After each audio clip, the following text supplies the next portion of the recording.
India में जहां digital दुनिया इतनी तेजी से बढ़ रही है, साइबर क्राइम के मामलों में भी बहुत बढ़ोतरी हुई है।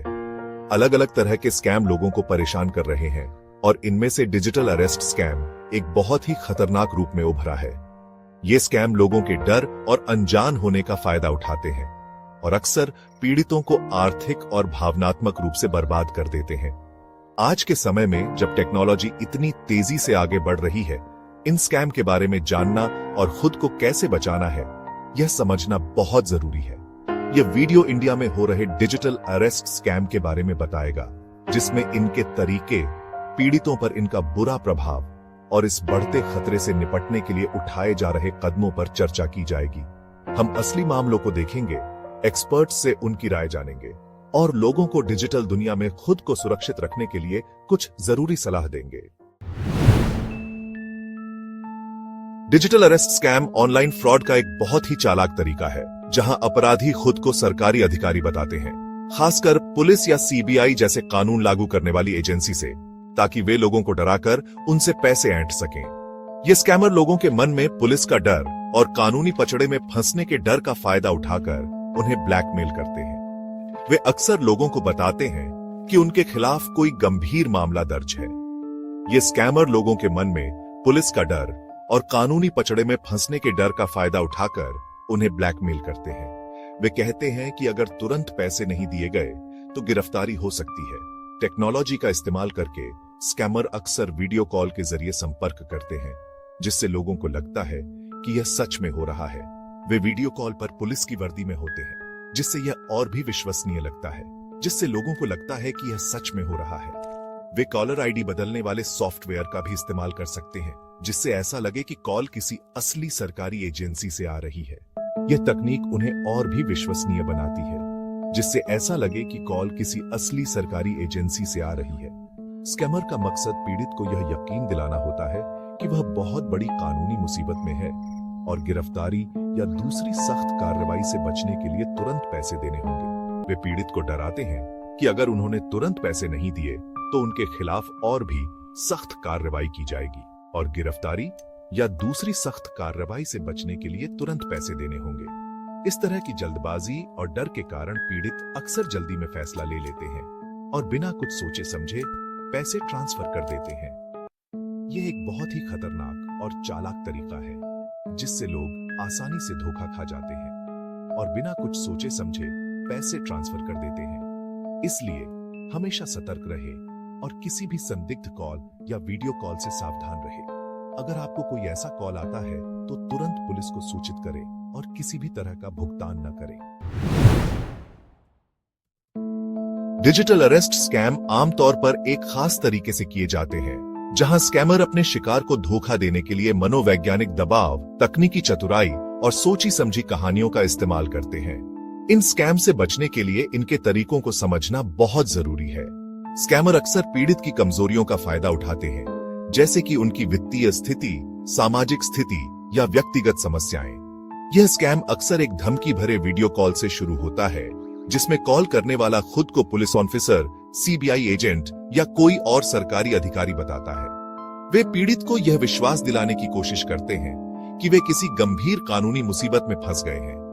ये स्कैमर अक्सर पीड़ित की निजी जानकारी पहले से ही रखते हैं, जो उन्हें डेटा लीक या सोशल इंजीनियरिंग के तरीकों से मिल जाती है, ताकि वे खुद को असली साबित कर सकें। वे पीड़ित की व्यक्तिगत जानकारी का उपयोग करके उन्हें और भी अधिक डराने की कोशिश करते हैं। एक बार जब वे बातचीत शुरू कर लेते हैं, तो स्कैमर दबाव बनाने के लिए कानूनी भाषा का इस्तेमाल करते हैं, तुरंत गिरफ्तार करने की धमकी देते हैं और झूठे आरोप लगाते हैं, ताकि पीड़ित डर जाए। वे पीड़ित को यह भी कहते हैं कि अगर उन्होंने तुरंत पैसे नहीं दिए तो उनके खिलाफ कानूनी कार्रवाई की जाएगी। वे अक्सर मोबाइल वॉलेट या क्रिप्टोकरेंसी जैसे डिजिटल तरीकों से पैसे मांगते हैं, जिससे पैसे का पता लगाना मुश्किल हो जाता है। इसके अलावा वे पीड़ित को यह भी कहते हैं कि पैसे ट्रांसफर करने के बाद ही उनकी समस्या का समाधान होगा। इस तरह के स्कैम से बचने के लिए सतर्क रहना और किसी भी संदिग्ध कॉल या मैसेज का तुरंत जवाब न देना बहुत जरूरी है। डिजिटल अरेस्ट स्कैम का असर सिर्फ पैसों के नुकसान तक सीमित नहीं होता, बल्कि इससे पीड़ितों को भावनात्मक तनाव, मानसिक आघात और डिजिटल दुनिया में असुरक्षा का सामना करना पड़ता है। आर्थिक रूप से पीड़ितों को बहुत बड़ा नुकसान उठाना पड़ सकता है, जिसमें उनकी सारी जमा पूंजी, रिटायरमेंट फंड या दोस्तों और परिवार से उधार लिए गए पैसे शामिल हो सकते हैं। ये पैसे वापस न मिल पाने के कारण आर्थिक अस्थिरता, कर्ज और लंबे समय तक आर्थिक परेशानी का सामना करना पड़ सकता है। पैसों के नुकसान के अलावा पीड़ितों को अक्सर बहुत ज्यादा मानसिक तनाव से गुजरना पड़ता है। धोखा खाने, छल और धमकी के कारण उन्हें चिंता, अवसाद, नींद न आना और ऑनलाइन बातचीत पर से भरोसा उठ सकता है।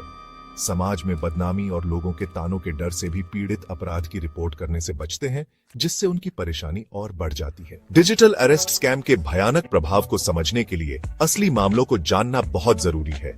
ये मामले न केवल हमें इन अपराधों की गंभीरता का एहसास कराते हैं, बल्कि यह भी दिखाते हैं कि कैसे ये स्कैमर्स लोगों की भावनाओं और डर का फायदा उठाते हैं, जो दिखाते हैं कि इन अपराधों की वजह से लोगों को कितना कुछ झेलना पड़ता है। इन मामलों से यह भी स्पष्ट होता है कि कोई भी व्यक्ति, चाहे वह किसी भी उम्र या पेशे का हो, इन स्कैम का शिकार हो सकता है। केस स्टडी 1 मुंबई में एक रिटायर्ड स्कूल टीचर को एक वीडियो कॉल आई। यह कॉल उनके लिए एक सामान्य कॉल की तरह ही थी, लेकिन इसके पीछे छिपा हुआ खतरा उन्हें नहीं पता था, जिसमें कॉल करने वाला खुद को सीबीआई ऑफिसर बता रहा था। उसने बहुत ही विश्वसनीय तरीके से बात की, जिससे टीचर को उस पर शक नहीं हुआ। स्कैमर ने उन पर मनी लॉन्ड्रिंग में शामिल होने का आरोप लगाया। यह आरोप सुनकर टीचर बहुत घबरा गए और उन्हें समझ नहीं आया कि क्या करें, और कहा कि अगर उन्होंने तुरंत जुर्माना नहीं भरा तो उन्हें गिरफ्तार कर लिया जाएगा। यह धमकी सुनकर टीचर और भी ज्यादा डर गए। डर के मारे उन्होंने अपनी सारी जमा पूंजी, जो 15 लाख रुपए थी, स्कैमर के अकाउंट में ट्रांसफर कर दी। यह उनके जीवन की सारी बचत थी, जो उन्होंने अपने बुढ़ापे के लिए बचाई थी। तो चलिए देखते हैं कि सरकार इन डिजिटल अरेस्ट स्कैम से निपटने के लिए क्या कर रही है। सरकार सख्त नियम लागू कर रही है और साइबर सुरक्षा नियमों को और मजबूत बना रही है। स्कैमर्स को सजा देने और नागरिकों की सुरक्षा के लिए नए कानून बनाए जा रहे हैं। यह एक बहुआयामी दृष्टिकोण है, जिसका उद्देश्य साइबर अपराधियों से एक कदम आगे रहना है। अब एक्सपर्ट्स की राय सुनते हैं। साइबर सुरक्षा विशेषज्ञ आधुनिक खतरा पहचान प्रणालियों के महत्व पर जोर देते हैं। वे नए खतरों के बारे में लगातार शिक्षित करने की वकालत करते हैं।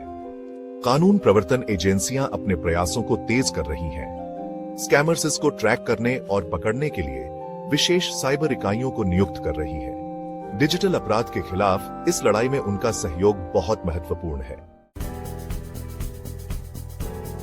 दोस्तों, खुद को सुरक्षित रखने के लिए यहाँ कुछ उपयोगी टिप्स दिए गए हैं। सबसे पहले, कभी भी फोन पर या ऑनलाइन अपनी निजी जानकारी शेयर न करें, जब तक कि आप रिसीवर की पहचान के बारे में पूरी तरह से सुनिश्चित न हो। सरकारी एजेंसियों के नाम पर आने वाले अनचाहे कॉल या ईमेल पर शक करें।